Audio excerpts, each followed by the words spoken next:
Je m'appelle Rosemary Gatta, je suis comédienne, dramaturge, metteuse en scène théâtrale et également pédagogue depuis quelques années.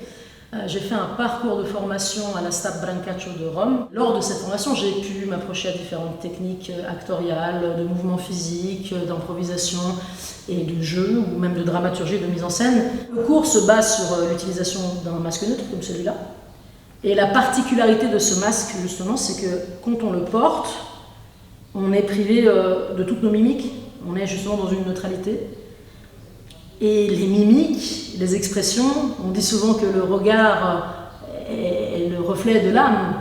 Là, le regard, il est comme mis dans un bouclier, quoi. Donc à partir du moment où on porte ça, on est comme, entre guillemets, privé de son identité, de son émotionnel, de son introspection. Et le but, et c'est pas moi qui le dis, mais c'est Lecoq qui a développé cette technique, c'est que le comédien soit dans l'obligation d'aller chercher d'autres ressources, qui ne soient pas justement tout de suite introspectives ou mentales, mais qu'il aille utiliser le corps pour représenter une chose ou une autre. Et ce que j'aime dans l'utilisation de cette technique, c'est que c'est comme si on était une page blanche, à partir du moment où on endosse le masque, et on a une nécessité de partir d'une page blanche pour écrire un premier mot, une première syllabe, une première phrase qui va ensuite donner une histoire. On travaille beaucoup sur le masque neutre et sur l'héritage de Lecoq, mais j'essaye aussi d'amener d'autres choses comme un travail sur l'introspection, parce que tout comédien ou même toute personne voulant développer un peu son empathie personnelle et savoir ce qui se passe à l'intérieur se doit de travailler aussi sur les émotions. Et du coup, on alterne en fait, on ne travaille pas seulement sur le masque et son utilisation et toutes les règles qu'il peut comprendre, parce qu'il y a des règles très, très strictes pour réussir à endosser un masque correctement et à improviser en groupe ou seul de la juste manière. Mais en marge de ça, il faut aussi aller toucher tout ce qui regarde les émotions. Et les élèves s'y prêtent et ça fait toujours du bien de voir un corps qui se débloque aussi au niveau introspectif. Parce qu'à partir du moment où votre introspection elle est lâchée, que les brides sont lâchées, j'ai envie de dire, c'est clair que le corps se libère aussi, on respire différemment. Et ça se voit tout de suite, même quand vous portez le masque.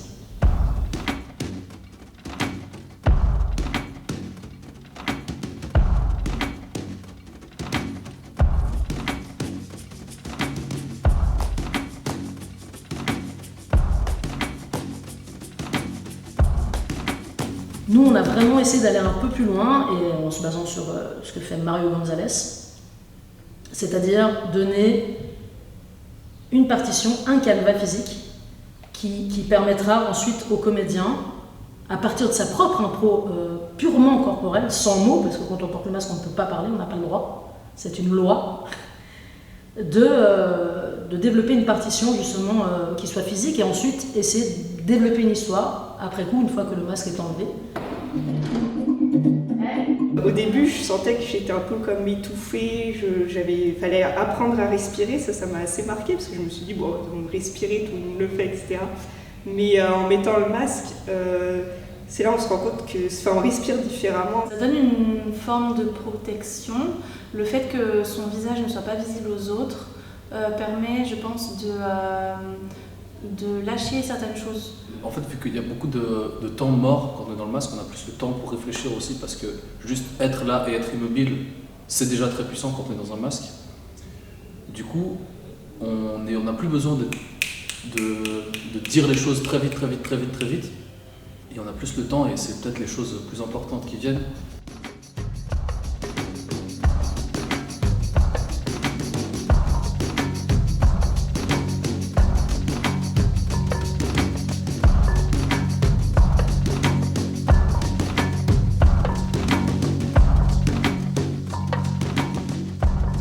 En faisant du théâtre, j'ai beaucoup travaillé sur le texte, la diction, etc.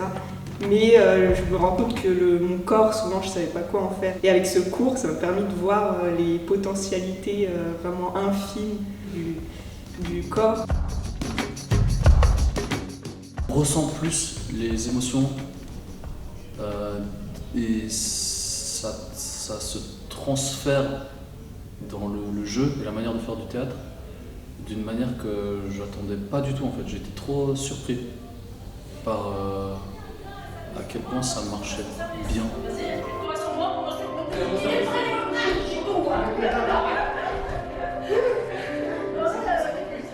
Voilà. C'est au cœur de trouver sa dimension.